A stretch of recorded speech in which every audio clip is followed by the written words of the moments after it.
And I know the others might slides too. He was there. Yeah. And just make sure it's already there in the window. Yeah. Yeah. Okay, perfect.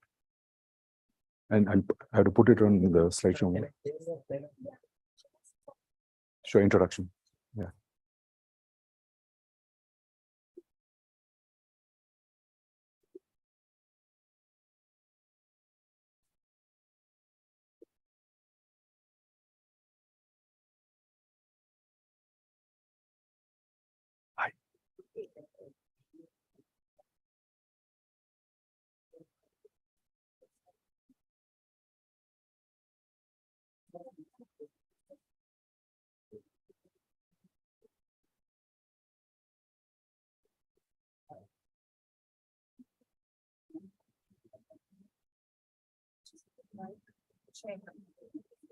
Yeah, check. Can you hear me okay back there?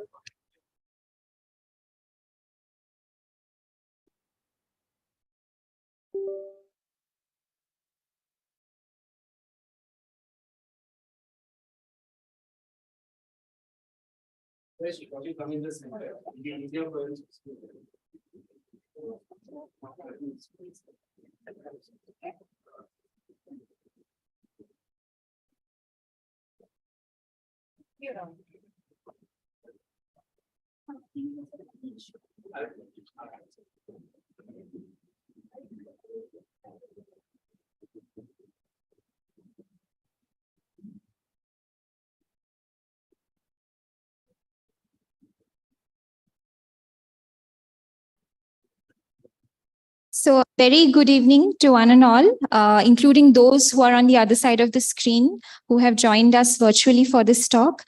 I'm Akuntita, working as a copy editor for the Center for Teaching and Learning, IMB, and we are very pleased to have Dr. Venkat Ramaswamy, who have joined us for this talk on the future of value creation, leading the life experience revolution. So please give him a warm welcome.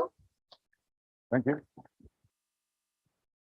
Dr. Ramaswamy is a professor of marketing at the Ross School of Business, University of Michigan, Ann Arbor.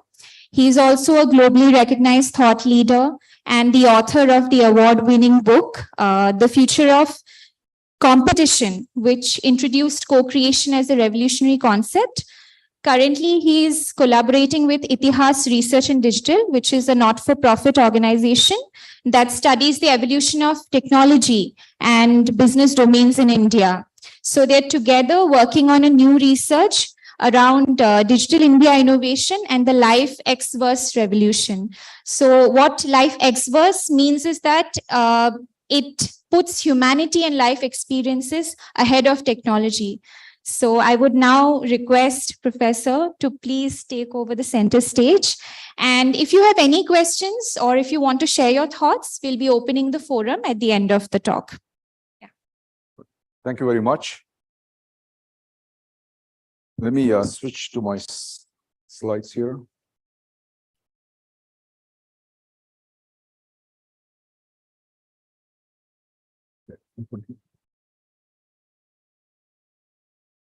Yeah, so about 2 decades ago, in 2004, actually the book Future of Competition was actually co-authored with my mentor, the late C.K. Prahlad, most important. We essentially took about 6 years to write the book. That was at the turn of what we now call as Web 1.0. And, Professor Prahlad, as many of you know, he used to always have this passion for folding the future in, as he called it, and amplifying geek signals. Those are his phrases. And so at that time, of course, I was just thrilled to be working with him, soaking it up. And I remember a dinner conversation that we had where, when we were thinking about this future of competition at that point in time, he posed a very interesting question. In those days, we didn't have these smartphones.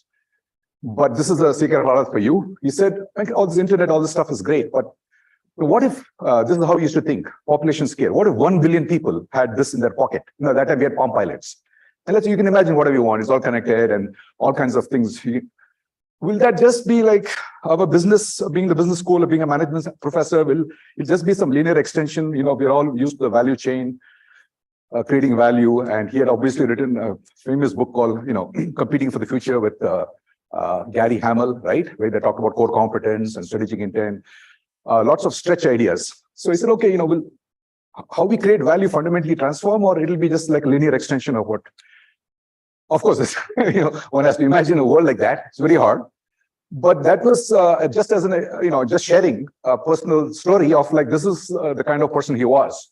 And thinking about, a lot of very fundamental, transformations that might occur in society and economy. So that kicked off, like I said, the book took about 6 years to write. We wrote a series of articles. And there were many things in the book, but I'll summarize it into two basic conclusions we had. The first one, and these are essential aspects of that book, was that as not computers were connected, so that's the whole point, was as people get connected, and they had all this access to information and so on, that we all now experience in the world today. But back then, we had to imagine that the idea was that value creation will get more democratized as all these individuals, then companies have to engage with them on their terms and so on and so forth. So that was one core idea of the book, that it will force companies to collaborate with their customers, which was a novel idea at that time. Okay, not just get feedback, but actually involve them in the development process. We talked about multi-stakeholder value creation at that point in time. We talked about how to really interact more with your customers, employees, partners, and we said that will form like one aspect of this transformation that we might potentially see at that point in time. Those were early days. The other conclusion we came to, which is related to the first, is as that happens, and who knew then how fast it will happen, right? And as this, as the internet evolves, and this connectivity gets into hyper mode, like we're today, we said then there's going to be a huge shift in how, where and how value gets created. So that value creation will not get democratized, but we use the word called, it'll get decentered. That is, the company won't be the center of the universe anymore, the firm, the company, right, the organization, the enterprise. But it will actually, we have to think in terms of ecosystems. We talked about networks at that time, and that all these interactive relationships, and that as it becomes very ecosystemic, and we'll talk more about that soon, that it'll shift the value creation fundamentally from thinking about just products and solutions, which we all want to give customers, services, all of that, put it all on one side. We have to start thinking about experiences. So if you were to ask me, I would say this last conclusion is probably what I was most excited about, that for the first time, that if you're an enterprise, you need to fundamentally start with the human experience. And we talk about putting experiences ahead of technology. And then if you fast forward now to today, so, we are now in a world where the human experiences are more central than before. So when that becomes a priority, how do we start creating what I will refer to shortly as experience ecosystems, not just products and services. How do we innovate and create these experience ecosystems? And that's kind of the world where we are in today. So that's just by way of a backdrop. So to get started, if you go back, over the last 100 years, you all heard of kind of the 4 industrial revolutions. I've just shown the first 3. Clearly, the third revolution was all about this enhanced computer power that I think we're all familiar with. And this is also a slide that's been used by Satya Nadella based on worldwide IT spending from IDC. That from now, if we just purely think from a computer power perspective or the computerization perspective, we've gone through these revolutions. You're all familiar with this: PC server, web internet, the web 1.0, then cloud mobile. And so that is purely from the computer power perspective. Now, as you all know, once we moved into the world of cloud, this data power took on a very different form. So now, as computing got liquefied, we also had all of a sudden, as computing got embedded, if you will, in the physical world, there was a whole stream of data that you could now collect. We talk about telemetry and all of that. So data power became also very exponential. But I think what this doesn't kind of show is that there's a feedback loop there between 4 and 3. So the data power emphasizes the computer power and the cloud and data and all of those things you're all familiar with in terms of data analytics. And today we work pretty much with streams of data in very multimodal ways in audio, video, text, and structured, unstructured, and all of that good stuff. So the point is, okay, so this will continue. We have quantum computing and all of new technologies on the horizon. But going back to kind of where I started, if you actually start now thinking about, and that's why now the focus of the talk is, what is the future of value creation? So being a management professor, my focus is not just, on the future of society or anything grand like that. We'll just start by asking this, again, this going back to the question that we asked at that time, saying, what happens to, what is value and how it gets created, right? Remember those two conclusions on democratization and decentering. So I'm going to start from there because in the last 2 decades, a lot has changed. So the way I'd like to think about it is that around 2010 is when April, like when Professor Prahlad passed away, and that was actually the turning point, as you can see from that slide also, where people started talking about platforms, right? The power of platforms. And then now another decade later, we are now talking about AI and ChatGPT, and I'll come to that. So there is something afoot here in terms of how these new technologies are now getting accelerated. So this is, so actually the word AI is masked there on the top right-hand corner because of where this is. I won't mess with this. Let me see if I can move it a little bit. So there we see it. Okay. So now we are in this world of where, AI relies on the cloud, right? Of course, and then data. So now we have cloud data, and now it's all AI infused. So to me, if I step back and we look at how the pandemic also accelerated the adoption of all of these technologies, because all of a sudden the value had to be created where the customer was at, their home. Suddenly work became remote. So in some sense, the center of gravity started shifting. We are here at IIM, same thing, back at Ross University of Michigan. Suddenly everybody had to figure out how to meet the customer, people where they're at. And I think today, people want to be where they're at. They want value to come to them where they are at. So this is very, very important. So that decentering I talked about is on steroids. It's really where people are at, and people want to pull experiences from the system. So yes, we offer them goods and services, but they are really interested in, how does it bring value in my life experience. So I believe that we are now on the cusp of another huge revolution. This industrial revolution will continue just like even agricultural revolution continues. In fact, in a moment, we'll talk about agriculture. So it's not like one has been displaced by the other. The agricultural revolution is also continuing, right? Agriculture is being benefited by technology today. Industrial revolution. So yes, goods and services are still there. We still make the stuff and that thing. But there is another wrapper, if you will, around all of this. And I believe that that is going to transform how we think about value creation. Now, in addition to AI, I'm sure you've heard about mixed reality, extended reality, call it what you wanted, augmented reality, virtual reality, even AI people now call it as augmented intelligence. So everybody's trying to see how this new form of interfaces, right, where this intelligence exists, how does that transform value creation? So there's the physical world, there's a purely digital world, there's a phygital, there are digital twins, and there's a confluence of AR, VR. So bottom line is, if I today am in this world, I have an extended reality experience in some form. Sometimes it can be purely physical, sometimes it is mixed with digital, sometimes we are purely digital like gaming and so on. So in this world, I believe we are on this cusp of this shift towards what I'm going to call as the life experience revolution.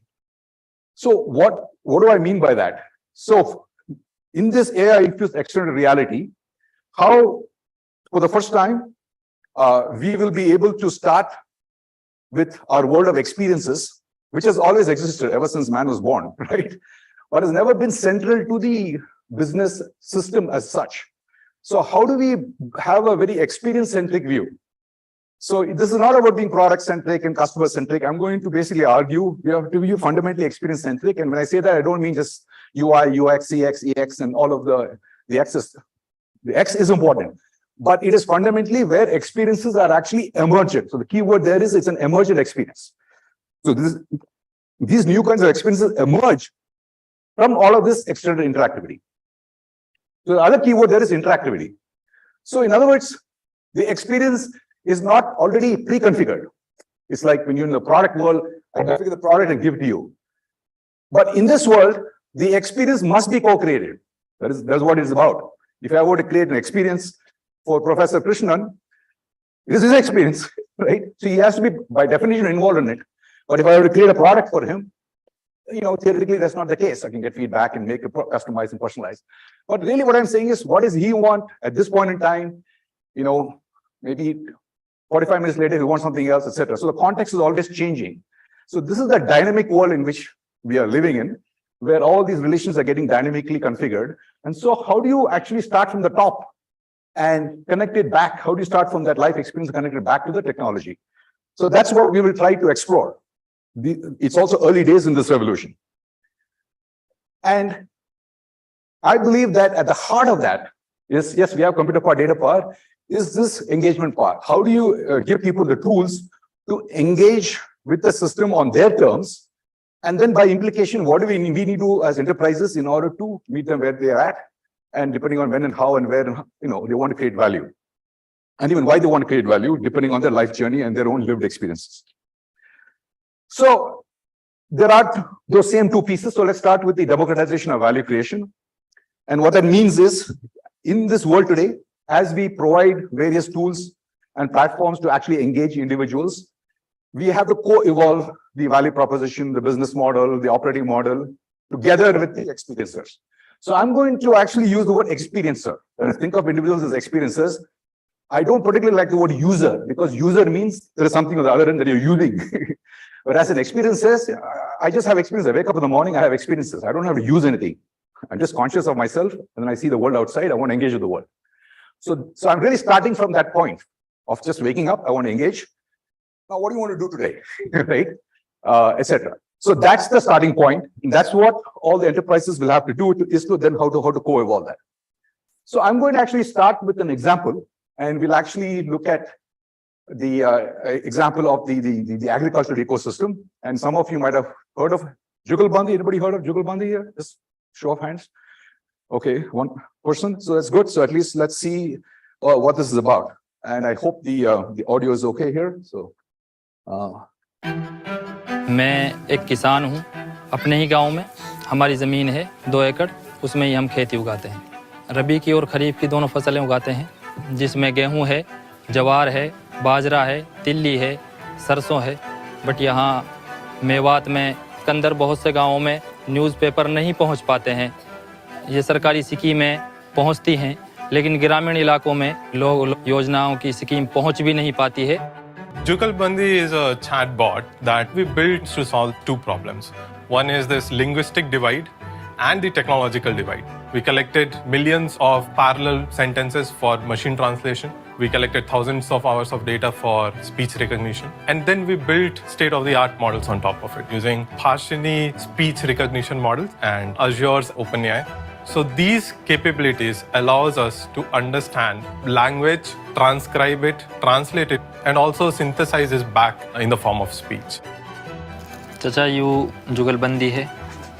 यहाँ पे हम लिख के भी और बोल के भी कुछ भी जो हमें स्कीम चाहिए, सरकारी योजना है, उनके बारे में जानकारी ले सका। मैं एक किसान हूँ, मुझे सरकारी योजना कैसे प्राप्त हुई। मेरा नाम जुगलबंदी है। मैं एक असिस्टेंट हूँ जो आपकी सरकारी योजना के बारे में जानने में और उसके लिए एनरोल करने में आपकी मदद करूँगी।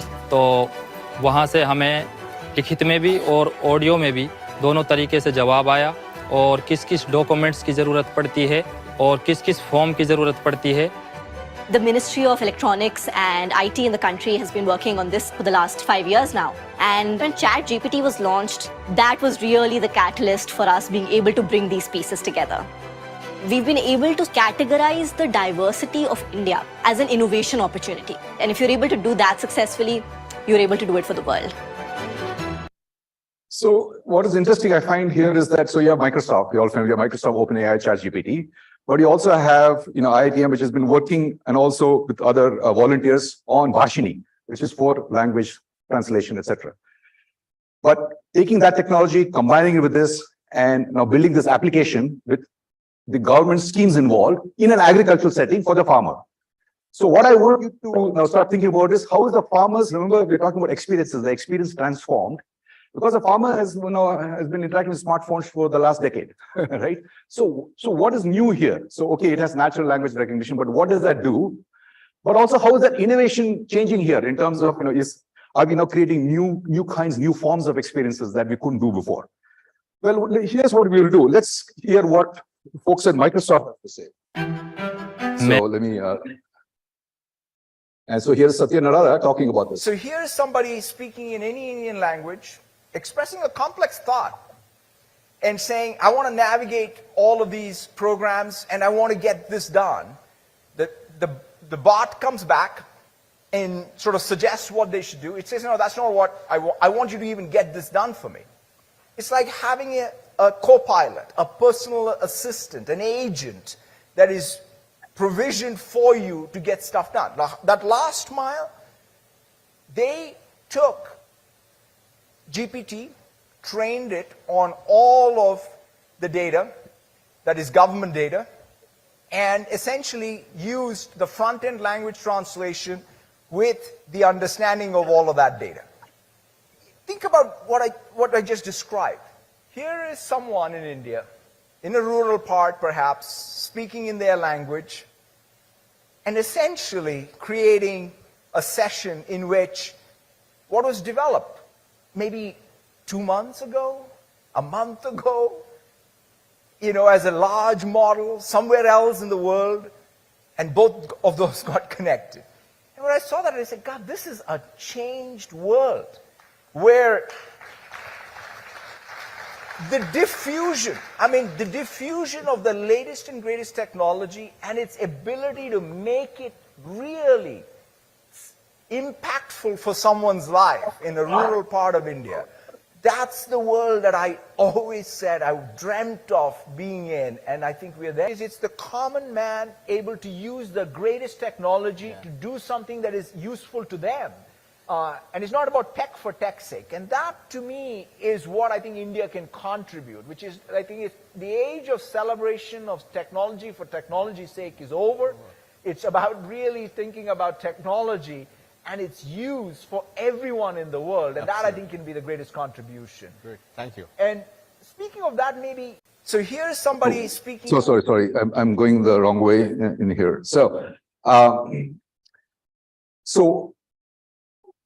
let me break that down for you. So if you look at what happened, right? One is the acceleration of this diffusion of this innovation, right? But also being utilized to solve some specific challenges here in India. But it has to be combined with also our homegrown innovation here, right? In India, in terms of speech recognition, now it's in 22 languages, Vashini being rolled out. This is initially AI for Bharat. So it's the ability to combine it, as he says, which I found very, very amazing. Now, this is still early days, but now the farmer can essentially just be himself. He doesn't have to now learn the technology and just speak in his language. So, there's a promise. There's a lot of work still to be done. But that idea that the farmer can engage on his terms, the way he wants to, is actually very, very critical, right? Because that is very, very important in terms of what we are talking about here, in terms of value creation moving forward. So as you start working with the farmer, you will actually have to go into the farmer's environment, into the farmer's lived journey of experiences, and that's what this decentering is about. So just to give you an example, when the chatbot gave all of these schemes and said you could benefit from this, you fill out these forms, it's very interesting. You know what the farmer said? Not surprisingly, he said, "Go do it for me." Right? So how can we put technology to work where the farmer can be productive? The farmer wants to be in the farm, right? And doing the farming activity, not trying to figure out some device and app and what do I do with it and getting some advice. So how do we make it as natural as possible? So now we have natural language recognition, right? But how do you have this natural experience recognition, if you will, right? What does he want to accomplish at that point in time? And how can we put this ecosystem of capabilities to work for him? How can he pull what he wants in a very seamless way, effortless way? That's the grand challenge, right? So I think that is what people's expectations are going to be more and more. As they engage, they want it done here and now, right? I mean, once you have experienced Amazon, now same day delivery, now they have 2 hours. If someone comes in and says, I will ship it to you tomorrow, you can forget for 5 days, which is what norm was before. That's not your expectation. So similarly, I think as these technologies get diffused, more and more the expectation will be to help the farmer in a way in which he wants to be helped, not how you would like to help him with your solutions, right? So the solution must feel natural to him. So obviously involving the farmer in co-creating the solution is one thing, but also ultimately the farmer needs to co-create the experiences together with the bot. So it's that creative collaboration between the capability, part technology. There are also agricultural expertise on the other end, right? Agronomists, for instance, who participate. It's like, having, a Zoom call, right? You bring in all these different people. And so now new technologies are getting developed in terms of what Nadala called as co-piloting systems, right? So when you miss a meeting now, you have a transcript of the meeting. So lots of these new technologies are at this interface between where the blue, which represents the enterprise, meets the yellow, the experiencer. And when you do that, by the way, if you mix blue and green, yellow paint, what do you get? You get green. So that's what I'm trying to show in this slide, saying it is actually a Jugalbandi. So when it was called Jugalbandi, I got even more excited. I said, perfect example for talking about co-creation, right? It's a Jugalbandi, right? There is some improvisation, but as Professor Krishnan will tell you, it's more than that. Is also doing this in a very systematic way, which we'll get to. So that is really what the challenge is, that how do you bring and harmonize the experiencer together with the ecosystem in a very engaging way to create impact. So now I uttered the most important word, the impact. So the platforms are just there to support all of this. The other important thing is, yes, from the blue perspective, it is solving the last mile problem. Nadala also talked about that. But in this new world of life experience revolution, I would like to add something else to the mix here, saying it is last mile from your point of view, but it really should be seen as first mile from the farmer's point of view. From the farmer's point of view, it's actually first mile, right? So how do you take an experience first perspective? So if you notice, I'm putting the life experience journey on top, not technology. So how do you start with what is the farmer's life? Of course, he's trying to earn a living. He's trying to rotate crops. He needs demand signals that have to be given to him, right? In addition to weather and all of that stuff. So how can you start from there? And I believe what we're now seeing with all of these new interactive technologies, like you saw here in this example, there are lots of generative AI-based systems. There are various computer vision systems, sensor systems, and all of that is working at this interface layer between the experiencer and the ecosystem. So I think now from a tech perspective, for those of you familiar with the tech stack, value is really going up the stack. We have not just data and applications, but I think this new layer of experiences. So I just call this the life experience stack. So the challenge is, how do we build those interfaces in a way in which then the interaction can happen in a way that is very meaningful to people, and then connect that with the platform, the digital platform ecosystem through which various services are provided. So in building the ecosystem of capabilities, so this is the key question, where should we start first? There's always a tendency to start with the technology, think about platforms, and then ask the question, what value does it create? Okay, that's one approach. Clearly, you need to do that, right? You can't dismiss that. But the question is, are you also looking at it the other way? In this first mile way of the farmer's life journey, what the farmer is trying to accomplish by himself, with other farmers in his community, in his village, right? The fact that the next generation, his son, for instance, doesn't want to go farming, all that came up, right? So what does he do? He has to build income for himself, but he's also worried about his family, the well-being of the village. So it really forces you to think about these well-being impacts, as I will talk about, right up front, and seeing how can we marry all of these capabilities in a way in which it begins to enable this co-creation of value to take place. So that, I think, is the challenge, and therefore now you see the arrow impacts coming out of it. That is really what it's about, right? Is how do we co-create these impacts? Now, what do I mean by impacts? Well, normally we talk about outputs and then outcomes, but now what impact does it have? So when you say impact, where and how? Well, we need to start thinking about impacts from that yellow perspective, right? Of people who are experiences, but they're also trying to create that impact for themselves. That's why I use the word creative experiences now. So I'm adding it. Another thing to say that as human beings, we also are very creative. We have creative capacities. The farmer is also very creative. It's just that if you allow him to speak in his language and ideate from there, and he brings a lot of knowledge about farming for generations, then you can start to have a better dialogue with him. Because ChatGPT is really supposed to help you have better dialogue. Then you can have better prompts with ChatGPT and get better output from ChatGPT, which will create better outcomes, will create better impact. So very important to understand impacts from there and ask the question, how does it create this more better life experience of value, which means really looking at all of the different environments in the ecosystem in which the experience is engaged, and then start thinking about this notion of well-being as a North Star and making sure those impacts are sustainable. And, we don't have time to break that down in terms of all of the different metrics through which you can think about sustainability, etc. But the key word there is well-being. Now, what do I mean by well-being? Clearly economic well-being, but also psychological, social, cultural, biological well-being, right? But also ecological well-being. He's also concerned about the land, right? So we really need to broaden our horizon of how we think about impacts in this way. And it's going to vary depending upon who you look at in the ecosystem. So that is very important. When you start thinking about that engagement, it's actually in the ecosystem. From the creative experiences point of view, and ask the question, how do we design it, like I said, starting with the experience first perspective to create those life experiences. Okay, now if you look at what the situation is today, if you go back to the farmer, I've seen the farmer's life before Aadhaar and after Aadhaar, and after JAM, the Jan Dhan Aadhaar Mobile, right, Yojana, where, he didn't have a bank account before, he couldn't actually express his credit worthiness, right? Very difficult. When you go to a bank, they will do KYC and stuff like that. He probably didn't have all the forms, didn't have the ID in the first instance, right? But today all of that has changed. But I'm just trying to show how life was before. And actually in 2012, the Raw School, we actually did a project with Aadhaar, where they wanted us to capture what is a farmer's experience. I was involved in a project, and obviously I was evangelizing experiences then. So they said, what is the farmer's experience as you go through a life journey? So the students did a study where they actually went straight to the farmer morning when the farmer wakes up to when he goes to sleep. What does his day look like? And then, he has to go sell his crop. What is that experience like?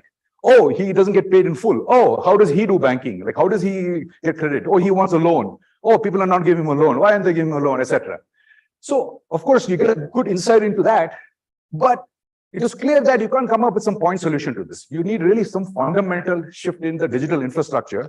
And today, of course, in India, we have the India Stack and the public digital infrastructure, which are called digital public goods, starting with Aadhaar and UPI. I'm sure how many of you use UPI here? Probably everybody in the room, right? So you can see how it's become universal, right? The keyword is the I there, the interface. It's a payment interface. Now there's also a universal health interface, right? And so now, my understanding is working on the agri ecosystem, right? The agri stack is being developed as well.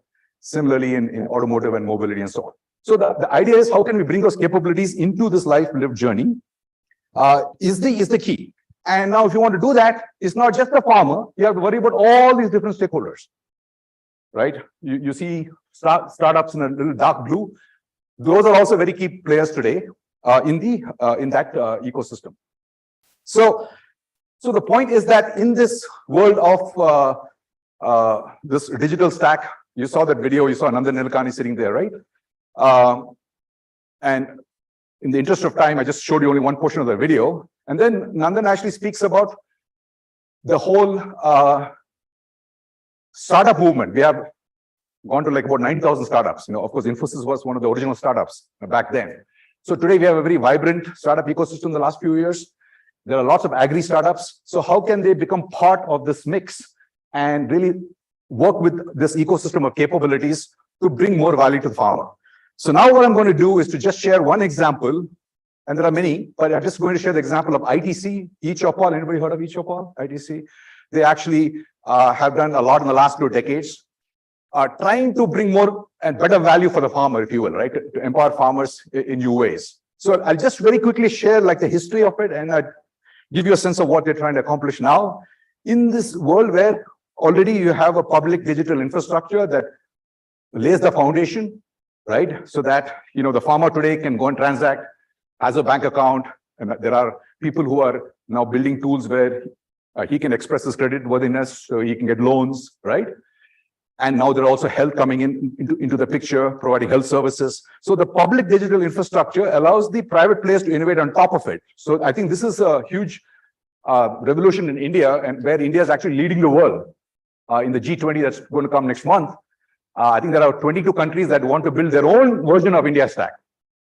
That's a very proud moment, right? When 22 countries who want to are amazed at all of the population scale innovation that has happened, right? Thanks to this. Now, of course, a lot of work has to be done in terms of innovating on top of it. So let me just give you a glimpse of the kind of innovation that is possible. But before that, take a look at what ITC has accomplished so far. So let me just play you this very brief video.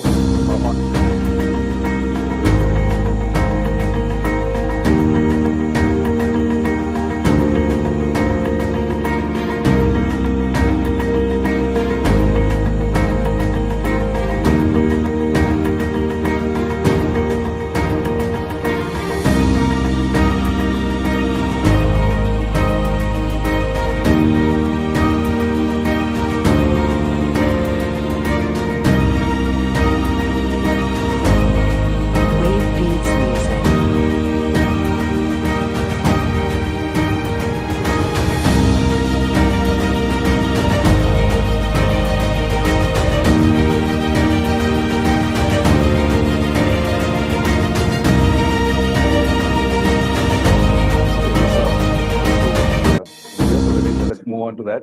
So let me describe it for you. So what you saw there was empowerment about 4 million farmers, right? So each of us started in 2000. It actually started by providing them with, you saw the computer revolution, the first revolution with PCs. But at that time, they actually had to put solar panels to get power supply for that, right? And work with satellite infrastructure and so on. So satellite dishes. So bottom line is that was how the e-Chopal was envisioned as a physical infrastructure with this digital technology, where the farmer could essentially go and interact with another farmer, which works on who was representing the blue side, right? Which is ITC, but it's a yellow with a blue turban. Think of it that way, because he's a farmer, but he's actually managing this. So a new institution actually got created called the Sanchalak, who was a farmer, but now turning around and saying, okay, I'm now not working for ITC, but I'm working on behalf of ITC in order to provide the services. So I think that itself was an interesting innovation in of itself. But then the farmer could now discover the price and go to and actually had a choice. Could go to the mandi based on the government prices that were provided, or go and transact with ITC at the hub. Now, ITC, if you transact, of course, their specs were much more stringent when it came to quality, right? Because that was their focus. Because ITC, for example, is a food business. You may have heard of the Ashirwad brand, right? So to get that quality, they need to source high quality grains, for instance. So anyway, the farmer was empowered to make the choice, and the farmer could make the choice. So obviously, people who could give ITC the quality preferred to choose that option. And then later on, they started learning about how to improve the quality of the remaining farmers so that, they can also improve their sourcing volume, etc. So that was how the thing was set up, right? So it's what they call a phygital infrastructure. You can see on top is phygital, the physical plus the digital, right? But throughout, and I have seen this evolution, the emphasis is always on how do we bring better experiences for the farmer through the Chopal ecosystem. And then once these got linked in a better way, they also created Chopal Sagar, because the farmer is also a householder like us, needs products and services. So both helping him in his farming life journey, but this is the important part, but he's not just a farmer, he's also a consumer, right? So how do you also facilitate that aspect of his life? And so really the challenge is how do you orchestrate these services? But here's the challenge, but in a way in which it brings real value to the farmer. So one of the interesting things that they did was to do what they call this Chopal Pradarshan Khet. One thing that it does is it has a lot of demonstration farms. So what a lot of the people realize is actually the farmer is quite sophisticated. Because he has such a hard-earned money, he's very discerning. So if you say, use this pesticide or use this fertilizer, he wants to say, okay, show me that it'll work. So you'll have this demonstration plot, then he'll ask a lot of questions, and he'll say, okay, what is the soil quality here? I mean, my farm may not have the soil. I don't know what's underneath. You're showing all this productivity. So really challenges them. So these people who are part of this ecosystem here realize that they really have to step up. They really have to prove to the farmer that their product and services will work on his soil, his conditions, right? Because, in a demonstration crop, it's all controlled. You can do it in a very, you can show it, but the farmer is quite sophisticated. So can you come to my farm and show me that it works on my soil level? So that is the kind of sophistication that was needed. So ITC has clearly benefited from all of this. And now what I wanted to share with you is, like you saw, the next revolution begins, which is moving to this next generation where it's an AI-infused phygital mobile cloud. It's a mouthful, but it's basically bringing all these elements together in the hands of the farmer. And in this new generation, what they're trying to do is to say, okay, can we be like a super app, a meta market, where these services, other people can plug into it. Remember, I talked about the startups. So if you're a startup and you believe you can use it as an example, I'll just skip this. If you're a startup, like for example, Cocreating, I'm just giving some examples. They can plug into the ITC's 4.0 phygital infrastructure that they're creating, this meta market super app. Similarly, Waycool, for instance, can bring more demand-driven signals into this orchestrated ecosystem. And so if you look at it, there's the physical aspect, which I talked about, but also the digital. So it's an online marketplace. You have digital forums, all trying to really bring much more unique, personalized value to the farmer in a highly collaborative way. So I just want to end with a quote from S. Shivakumar in terms of saying, what is this Job 4.0 really trying to do? So it says the conventional model, you're creating finite value for somebody and capturing some part of it to sustain the enterprise. But when you become a living enterprise that generates value like continuously, right, through this co-creation ecosystem, there is no such limit, because every interaction engagement has the potential to create value for everyone. So this is the key part, everyone. For all practical purposes, this is an ever-expanding model. So the key is bringing the experiences, ecosystems, engagements, and platforms and impact. So I call this the pi excellence, which is much needed if you want to put life experiences ahead of technology, because it forces you to look at how these engagements create value. And there are people like Mahindra, there is Godrej, Amol, lots of examples. So we are studying all those examples, and everyone is trying to do this, is how can we bring better life experiences? So that's where now there is a newfound collaboration with my colleague here from India Research and Digital, which is mentioned as a collaboration with Krishna Narayanan. And so if you're interested in knowing more about this, you can go to the itihasa.com website, and if you click on the Life Experts, you'll see a series of reports we've done. I just wanted to share with you just this agricultural example, but there's actually an agri report where we look at these other private sector players, these farmer producer cooperatives, looking at community-based organizations like the Amul example, etc. And there are various other examples there. And also talking about what is happening with the India Stack and how that is fostering this new innovation of experiences.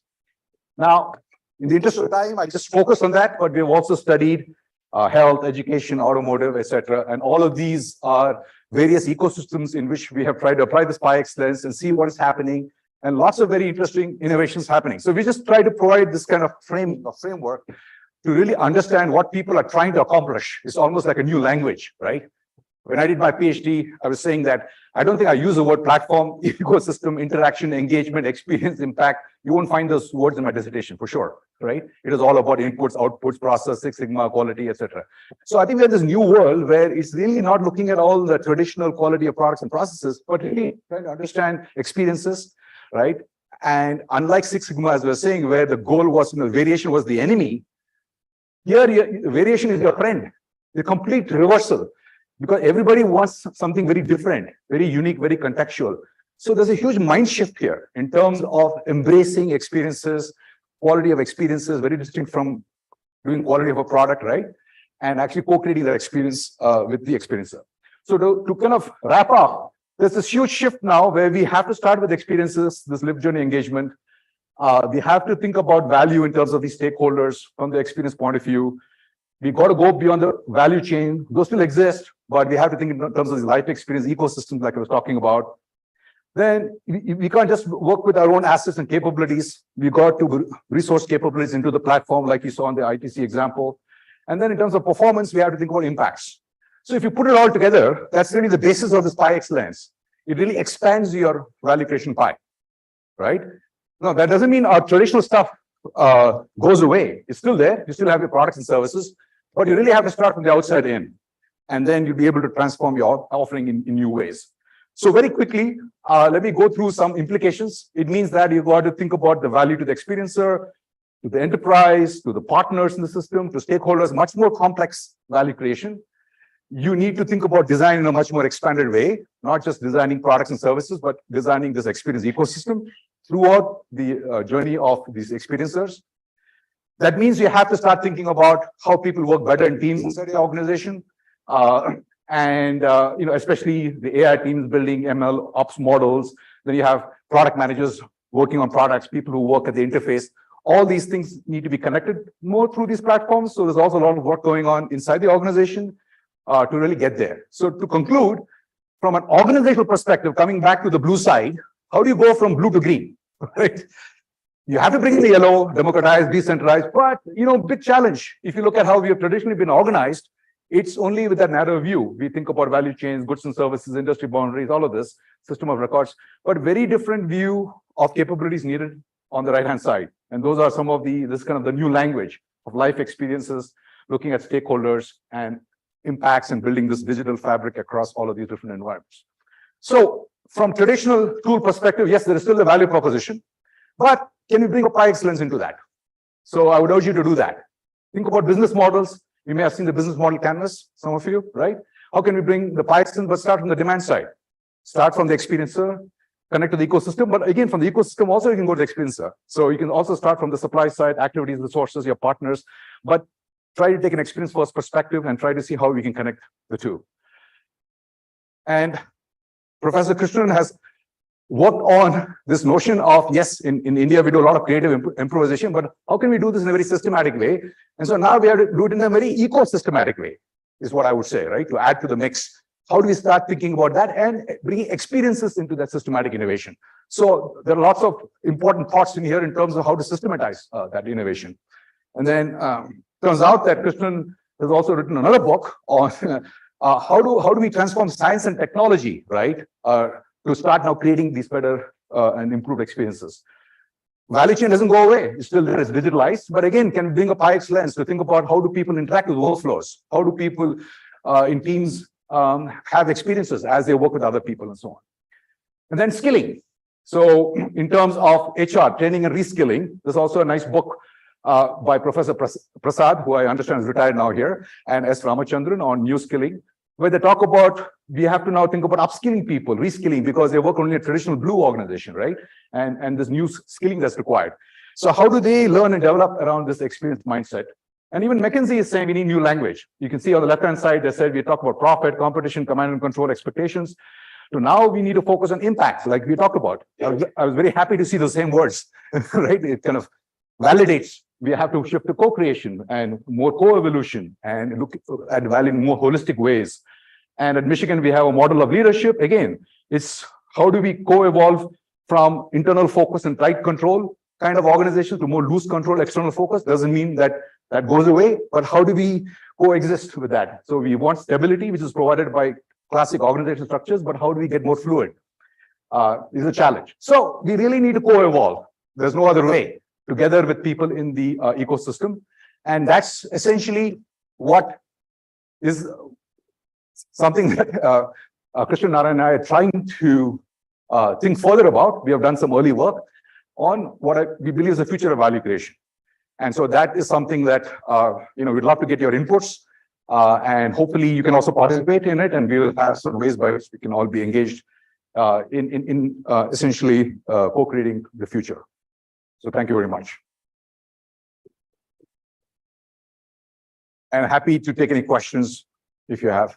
Yeah, I'm sure it sparked some questions, whether it's on the green side or making the transition from blue to green or whatever it might be.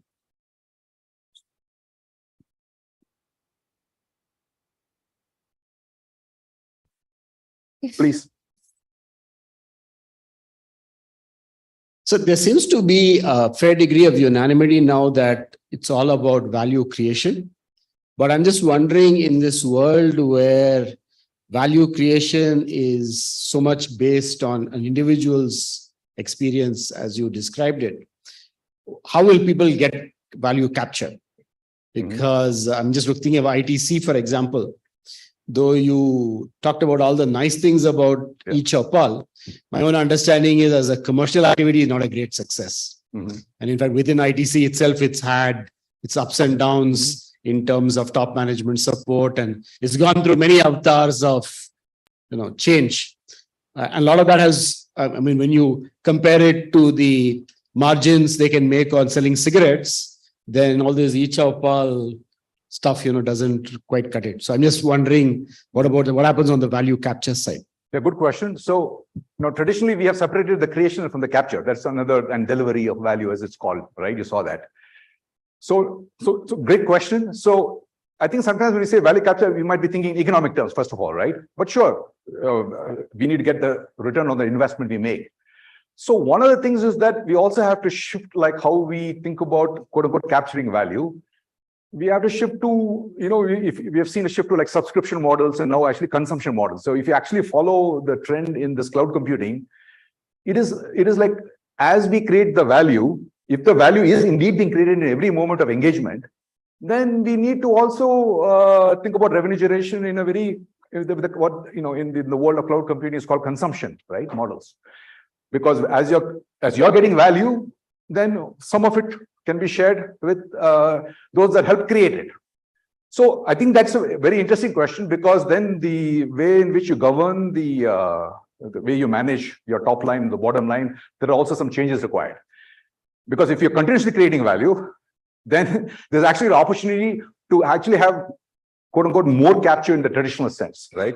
But there is a precondition. That is, if we are generating the value, then I'm happy to do it. So as a farmer's income rises, and there have been cases where it has indeed doubled, and that's one of the goals here, right? Then the farmer has the ability to actually spend more and participate more. But you have to improve his earning capacity so that you can also share in that. So that's, I think, one of the challenges there. So there's going to be a shift also in like how you think. It's not like a one-off revenue model, because at every point, so actually I would argue there's much more opportunity. The upside is high, but it's not easy to go there and continue to create value. So lots of organizational changes required is what I would say. The other is that what business are we in question also gets complicated, right? Because here this affects the food business, right? And you can once you make investments in the digital infrastructure, the good news here is it's not just the physical infrastructure. There's a lot of software capabilities that you build, which can actually be repurposed. So you have to start thinking about how can I repurpose some of those infrastructural capabilities to the extent that they can be redeployed elsewhere.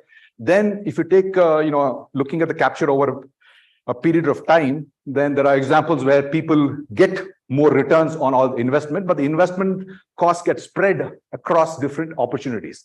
It is like making fixed costs variable, right? Or variabilizing fixed costs, like somebody put it, right? Because you can do that. I think that's one of the powers of having like the shared digital infrastructure. And last, I would say, this is something that I'm now looking into. When you think of the traditional conglomerate businesses from a classic shareholder perspective, they would say, break it up.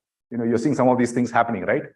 But it's kind of very interesting here that when you have a set of related businesses, the data power, the data is agnostic to what business you're in. Every business today it's a digital business, right? It's a software business, the platform business, it's in this experience business, right? Can utilize AI.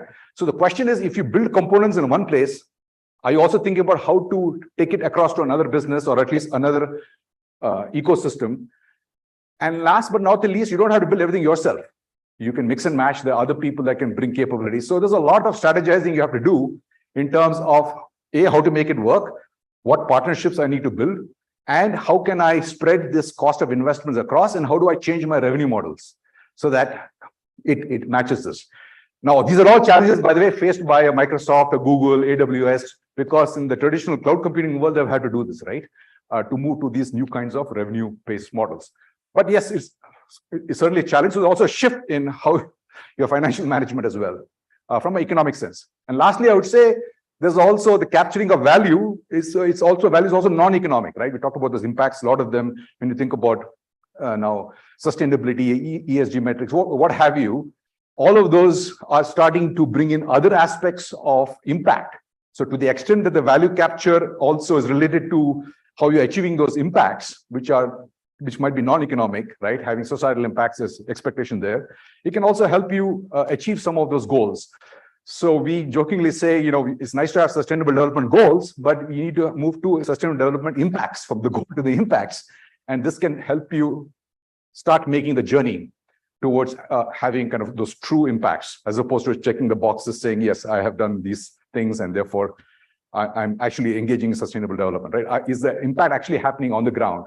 And this kind of forces you to take that much more on the ground development perspective. Anyway, it's a long set of things, because this is a very important question that comes up, at the heart of strategy, right? Is value creation and capture and delivery. So I think there's a little bit of reformatting there in terms of when you think about value co-creation, because these things get related. They're not distinct components. I created value, I want to capture it. Actually, while you're creating, you're capturing. That's the challenge, right? Because everybody is getting value, economic and otherwise. I showed you in that, in a multi-stakeholder way. And then it's not like you're delivering as in I cook the food, I'm now bringing it to you. No, it's also being delivered because it's being co-created, right? Because the experience is happening together with the ecosystem. So a little bit of mindset shift is also required there. So I think there's some challenges there.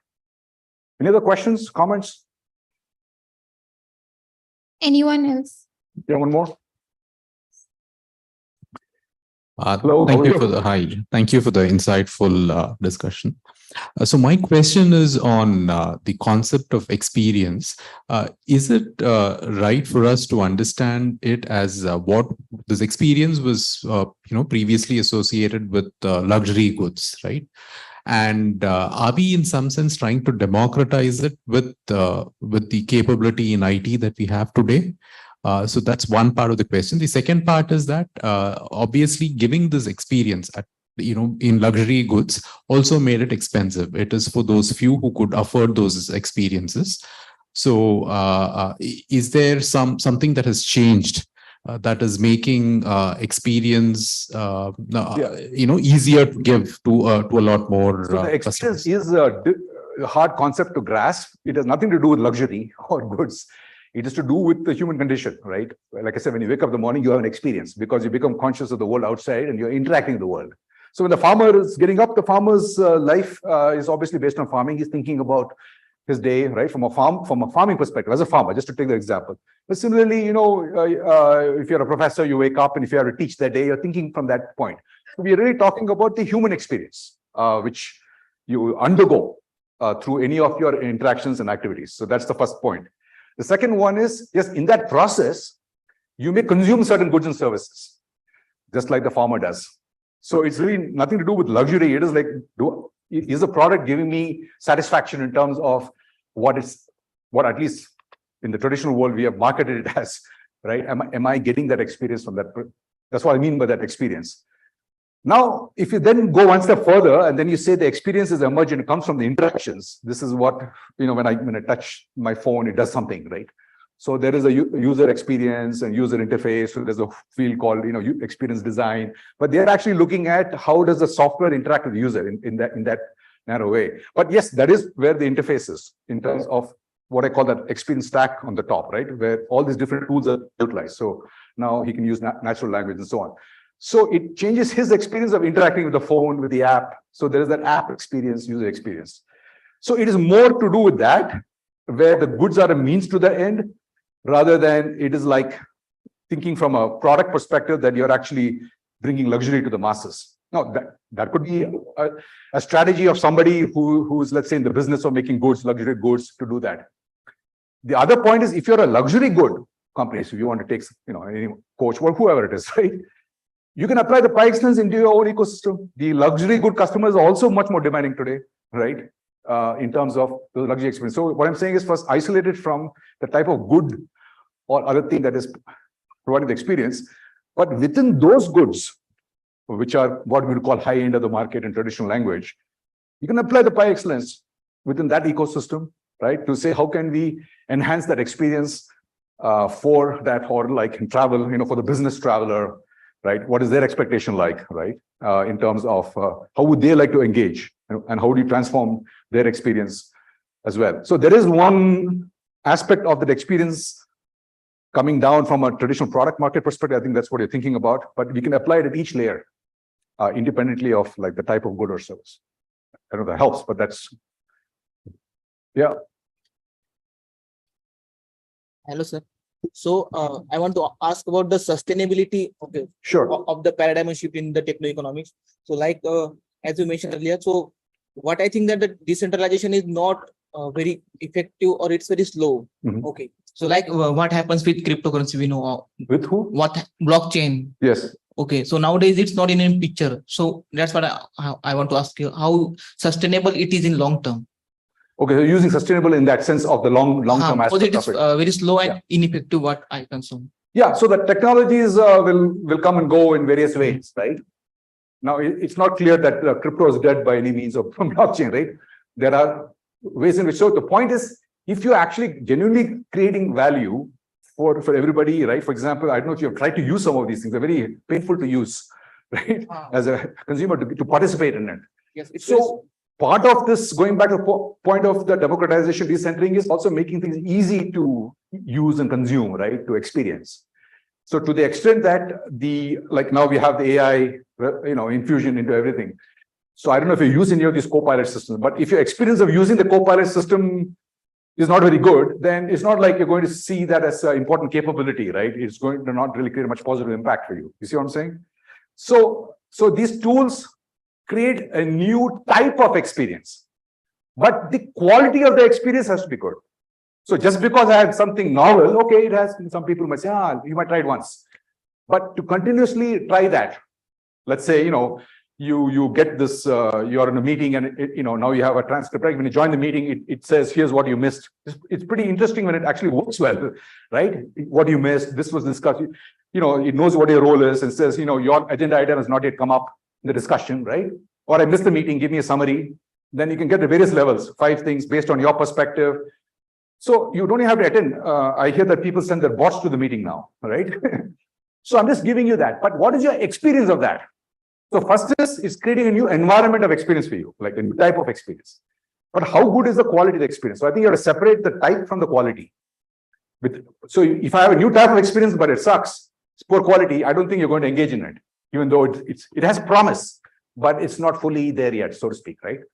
So to the extent that you have the ability to work on that, and then the AI becomes meaningful to the people. Don't care if it's AI, SHI, whatever it is, right?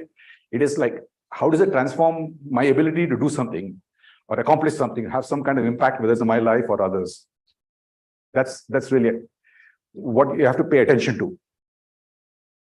Is it reasonable to state that businesses are into providing experiences Today, I would say, yeah. So, and what does experience do for the customer? And so you are into the business of providing experiences. Earlier, we used to probably talk about products. That's what I say, yes. That will help you meet your needs. That was a means to the end. Yeah, means to the end. Yeah. Means to end. Now, instead of talking about products and services, you're saying here's a wrapper. Here's a platform. Here's an experience. Right. That I provide you an experience through a product or a service that will help you meet your needs. Yeah, and now the digitalization, those platforms, the infrastructure helps facilitate that. So the question out here is, when you have a super app, which is what everyone wants to build, Right. I want to provide all kinds of life experiences to people. That will be provided by those people in the ecosystem. Now, We have is to that a manage great strategy? Is that a great business strategy? Correct. I might have identified multiple experiences that customers would like to go through that will help them meet the multiple needs. But as a supplier, is that what I should be doing? Having a super app? Data has is Correct, gone exactly. nowhere. They're all building that. Yeah, So, no one is really. excellent question. So what you need to do also changes. It's not the old thing I will do, go and find an unmet need and meet it and so on. That's at the product level. Here, the opportunity is also emergent. So suddenly you might say, oh, there is this thing, you want to do this. Then you have to match it to, okay, what capabilities do I need there? Is it being provided? So it is more of a governance issue of then orchestrating that, getting the right set of providers who could potentially provide some of the tools or the service, whatever it requires. So it requires you to stitch together different capabilities on one side, but also keep your antennas open to what new types of experiences could potentially provide value. And then experiment. You have to experiment. You have to try it. And going back to his question, seeing the value capture is there. and then you can rinse and repeat. So the basic question out here is, when you provide experiences, we used to call it customer experiences. Now, maybe you want to call it life experience. Yes. Right. So when you're providing experience to a customer, you want to know what does the experience do for the customer. Correct. So you could have tangible outputs, you could have outcomes, you could have impact that impacts not just this customer, but also the family, the society, the environment, etc. And that's a conversation that's going on now with respect to sustainability. What are you doing for the larger good, etc. Right. Yeah. So, but in terms of the fundamentals, you're still talking about. To me, it looks like what you're talking about, life experiences, seems to be the same old customer experience that we're talking about. That's different. Yeah, different. It was a good question. So let's take an example of what business we are in. Take education. Yeah. Okay. Sure. I think we can all relate to that. So in the traditional way, I'll say I'll focus on teaching. So I'll define experience based on, we'll give surveys, rate how well I deliver the lecture, but those are my metrics, right? So now, for example, when we have open questions, students actually write a lot there, because they're saying these are not my questions. Okay, that's good, you delivered, but that is based on what you want to deliver. So, okay, I'm delivering, no, I'm teacher, no. Now we have to ask the question, what do you want to learn? It's a very different question. In other words, education has two sides. The blue side will say teaching, the yellow side will say learning. Both education only, right? Doesn't mean that you have to, you have to deliver your content well. But now, what is the content you deliver? So let me give an example. So when I started teaching this newer generation, which I was sharing recently, right? Like now I'm teaching a class where everybody's born after 2000. I can tell you it's an amazing, very different experience for me of teaching, okay? Because they don't want fixed content. They want the class to reflect their questions. So what I have to do is I have to have a before component to the class, where they are already having a class before they come online, or even if this is online or if it's physical, doesn't matter, where they want, speaking of democratization, bringing the yellow into the blue, I have to say, okay, what topics are of interest to them? That is, what do they want to learn? Where are they? But the moment you open up that quote unquote Pandora's box, it will go all over the place, because, I was sharing some of them, one of them might be, three of them say, we are all doing startups. Is there anything here you're talking about this stuff? Whatever stuff you're teaching, is it meaningful to me, given where I am? Or somebody saying, I'm trying to build these kind of skills, or I'm trying to get a job here. So everybody comes at it with, this is what I'm trying to do. So this is the value I'm trying to get out of my education broadly, my degree and all that, but also from this class. This is kind of how they are oriented at that point in time, depending on what they want to do. So you have to map, you have to think about, okay, it's not like, you can teach a certain subject, somebody else can teach certain subjects. So I have, from what content I'm teaching, how do I connect with these things? So there are a lot of things. And what I found first was, I was very hesitant. I'm just sharing my own experience of kind of eating my own dog food, right? In my own case. And the challenge was, you are a little afraid. Fear comes in, right? Saying, oh, but I know I can do this very polished lecture, but if I do this, it won't be very polished. They don't care about it being polished or not. Is it meaningful to them? So I found that slowly you have to let your guard down and say, it's okay. It's okay to say, I don't know something. For instance, in the Nadala example, Microsoft, I've done about 32 projects in the last 5 years with Microsoft. Seen huge change in the culture. At Microsoft, in the meeting, if you speak in the old Microsoft, you have to showcase your expertise, flaunt your expertise. Then only, that means, you're good, you're kosher. Today's Microsoft, it's okay to utter the phrase like they say today, I don't know yet. Okay, I don't know. So it's shifting from what they call a know-it-all culture to learn-it-all. So I don't know, so let's talk. So what I realized was, when I have these topics, sometimes first time I did it, that's when the aha moment was. Like, I don't. So you thought you'll be afraid, like, oh, the students say, what, you don't know, you're a professor. No. Now I realize the students are also professors. You see what I'm saying? Of the topics I don't know, especially. Right? So when the yellow side is puts on the blue hat, like the Sanchalak example, right? When the farmer knows a lot about farming, so when he does business as a farmer, he knows how to connect. He knows when the farmer comes, what the pain points are. So when you can make the yellow also part of this process, this is what I mean by, bringing them in part. That changes the equation. Now you have to be careful there, because you have to select like the yellows that you see, yes, they have good knowledge, right? But you can see from the postings. So then I will send an email saying, hey, can you take 5 minutes, make 2 slides? Another person does this. So those slides come into the mix. And then I say, okay, we'll start the class here, these topics. Now, this person brought up this, but that person has some knowledge. So usually when somebody asks the question, like, you have some notion about it. So I'll say, okay, well, express yourself. So I think that's the shift we have to make, of making them co-participants, right? And they're co-creators, as opposed to I'm the expert. So if you democratize the expertise and you decenter it towards their learning, is what I'm saying. Then where and when they want to learn. So I said before component, then after, there's IBS class. Okay, was it recorded?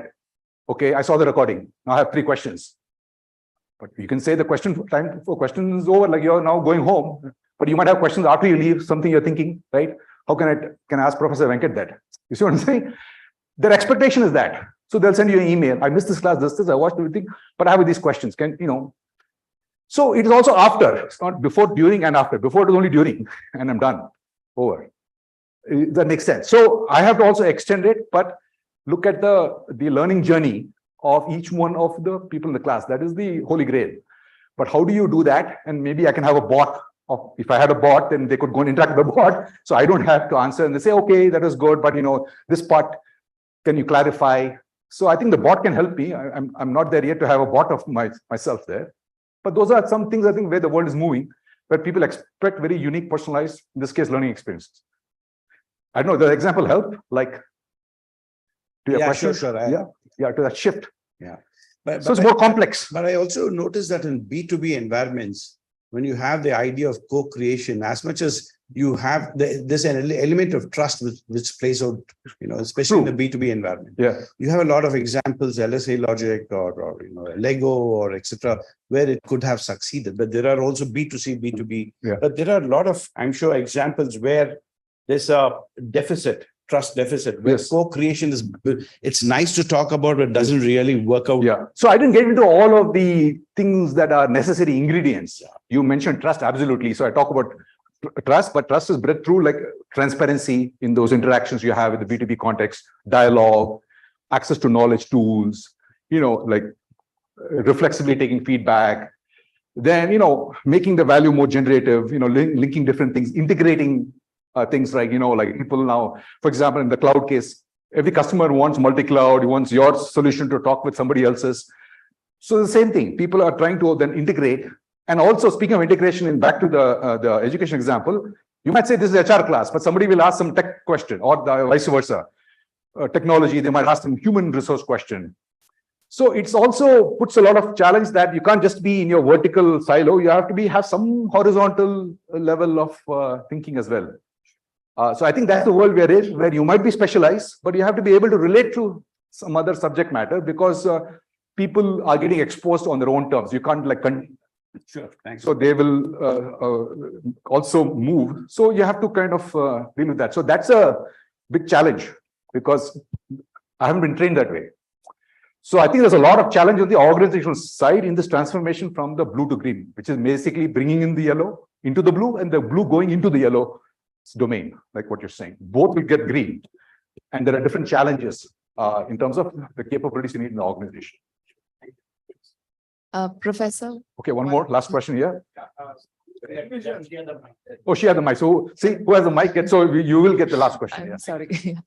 Professor, just a question. Like, could we say that lived experiences are more relevant to platforms, say, trying to make a societal impact than a traditional platform, which is just providing some kind of service? So the first part I didn't hear, sorry. Like, is lived experiences are more relevant to firms trying to make a societal impact more than a traditional platform ecosystem? No, I'm saying in general, but that's where it'll come up. It's more visible. Because lived experience, or like sir said, like customer experiences are already being kind of factored into value co-creation.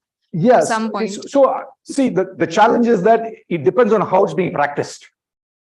So yes, to the extent it is connecting with the lived journey, then yes. But I've seen a lot of cases of CX where it's the company's idea of the customer experience, not the customer's idea of the customer experience. You see what I'm saying? Or somewhere there will be overlap for sure, but there are lots of pieces missing because you haven't taken that lived experience journey of the customer perspective. Now, before, you might have thought about it, but it's very hard to act on it. I think that's very important. Today, the tools, the technology is there because this is with you all the time, or whatever you have, right? So there is more chance to actually get those real moments of engagement and experience. You see what I'm saying? Whether it is overt or covert, of course, then there you get into privacy, security, all those issues. But the reality is the opportunity is there. You see what I'm saying? So the customer experience, I've also seen, like in the traditional thing, you'll get some survey after the thing, you don't even remember what the experience was, right? Or like when I'm checking out a hotel, sir, how was your stay? I'm like, too late. Okay. Or ask me when this is happening. So it also requires you to, the person, like when you are engaged in something, can you get the feedback at that moment? So there are lots of little things that we talk about, and companies are innovating there. And to your point, where you can connect with the lived experience, and then your traditional CX will also become better CX. But to your point, yes, in terms of societal impact, that's really where I'm also seeing a lot of current attention. Thank you. Professor, applying this lens, how do you envision the automotive industry? What future holds for the automotive industry? Yes. Because this has been on the life experience centric view for so now long. we will be here for a long time, but there is a report on the automotive mobility where we have tried to capture some of that, but I'll give you some quick highlights. So yes, we come from Detroit, Henry Ford, right? You can have any color car as long as it's black and so on. So there are different pieces to this. From the terms of manufacturing and production, applying the pi excellence can help bring, even in the traditional development of a physical product, the car, you can enhance that experience. We give examples. Actually, we have an example of Mahindra and how it's done that in India. But the thing is, the car itself is now computer on wheels. So when the software element comes in, then you have to start thinking about not only the in-car experience, but now there's a whole infrastructure. When it's coming, you have the whole energy infrastructure, right? If it's an electric car, so it gets much more complex. In that context, when you're building the vehicle, you have to take into account the ecosystem in which it will exist, the smart connected car and so on. So in that case, there's even more of a challenge. But if you're looking at a traditional car, the pi excellence, there are lots of examples where by applying it, you can actually generate better value for the employees on the shop floor, right? Getting feedback from the mechanics in garages today, instantly feedback comes into Mahindra. Somebody is doing something in the tailpipe, they take a picture, then they push who should go to, you know.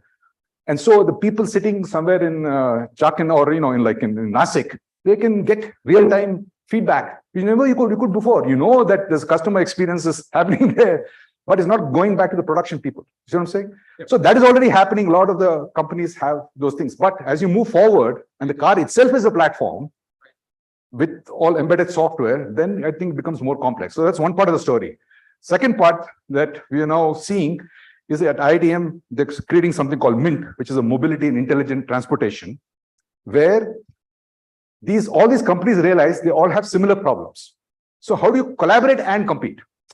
But in a very co-creative way. For example, each one cannot be building their own digital infrastructure because it has to interconnect and interoperate. So going back to the idea of creating that public digital infrastructure like India Stack, what would an automotive stack look like? We talked about payment stack, education stack. What does an auto stack look like? So that's what they're trying to now start thinking about, where all the automotive manufacturers can have some shared infrastructure, right? Because instead of you building your own things, but I will build my unique experience with my car, which might be different than somebody else. You see what I'm saying? Which will sit on top of it. But then you have to come together, the quote unquote competitors have to come together to create a shared ecosystem of collaboration, digital infrastructure. There's a lot of interest because they realize that that shared investment, going back to the thing, will allow them to do better value capture, because otherwise, you see what I'm saying? Yeah. That's already happened in the cloud, right? Everybody's now multi-cloud, hybrid cloud. You have public, private mix. So, because otherwise it's very, very challenging, which with all these ecosystems have to connect of the different brands. Does that help? Very interesting. Thank you, Professor. Yeah, thank you. He has the last question or comment. Thank you. Do we have the time? Do we have the time? Thank you. The value creation followed with value capture and value exchange take place when the demand circle intersects with the supply circle. Mm-hmm. Without the digital world, the interaction between the two, the demand circle and the supply circle, were few. Correct. They were far away, mm-hmm. with a lot of intermediaries sitting in between. Also, now with the digital world, we have created more opportunities for the two circles to interact more, and hence made it easier to discover value. Is that a correct proposition? That's correct. But now, if you notice, we didn't have time. It creates more different kinds of risks. Because before I could. So the thing is, it is separated, and we said, okay, opportunity is less. But I also have to, I can easily manage risk relatively.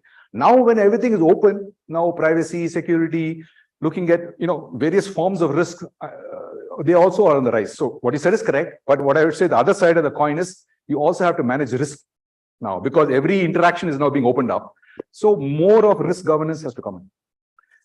So that's also like it comes with the thing. So if you want to grab this opportunity, you must also change the way you govern and put all those controls in place at a very interaction level. Whereas before I could have general control mechanism, but now I have to monitor things more, right? Cybersecurity is a big issue, right? Privacy and so on. It takes various forms. When you talk about building the trust, you're talking B2B, but as a consumer to have trust. Okay, I did this, now who has this data? What happens to it? So there, I think this Data Empowerment Act in India is a huge thing. We'll see how it evolves. All right. But the fact that the yellow side controls the data is an interesting model in the India model. So you are saying the intermediaries earlier in the system were also absorbing part of the risk. Yes. I think so. Right? Yes. Now that is also open. So yes, so you can like to say, can you have your cake and eat it too? And passed back to the suppliers. Yes. So the interactions, even though they yield higher opportunity for value creation, yes, concomitant with that, correct, there is also a higher risk facing them. Yes, that's my perspective. So that you also have to, it's two sides of the same coin. Thank you. Does it make sense though to you? That the risk plenty. Okay, wonderful. On that note, thank you very much. All the best to each one of you. Thanks. God bless. Thank you. Thank you so much, Professor, for sharing such valuable insights on this interesting concept. And I would also like to thank all the audience here who have taken some time out to attend this talk. And we have made a small arrangement, so you all can have refreshments and have a nice evening. Have a nice evening. In the spirit of the after, my email is venkat@umish.edu. Keep the questions coming, because I'm not actually a professor. I don't profess to know anything. I'm actually I always say the best student you can have, because I'm constantly trying to learn, because I don't know yet. Thank you.